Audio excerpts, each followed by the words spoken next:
This video demonstrates the steps for a reverse shoulder replacement of a right shoulder.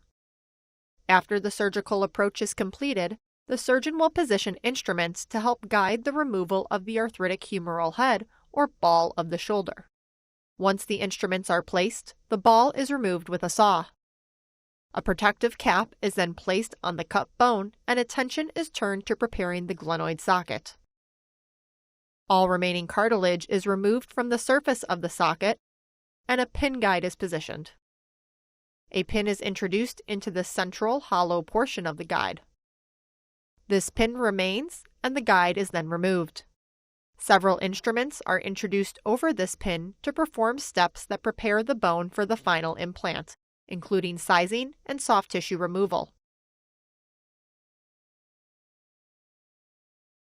Once the bone is prepared, the first portion of the implant, called a base plate, is secured into the prepared surface.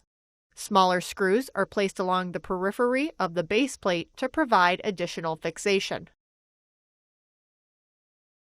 Next, the appropriately sized metal ball, called a glenosphere, is introduced and seated on top of the base plate and impacted into position. A final screw is placed into the center of the glenosphere, confirming it is in the appropriate place. Now that the socket side is complete, the surgeon will go back to the upper arm to finish the surgery. The protector cap is removed from the cut surface, and a series of instruments are introduced into the upper arm to prepare the bone for a metal stem. Once the correct size metal stem is determined, the rest of the bone is prepared to accept the appropriately sized cut portion of the implant.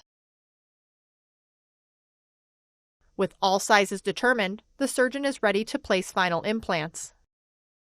The metal stem is impacted into bone, and the plastic liner, acting as the new cartilage, is secured into the cut portion of the stem.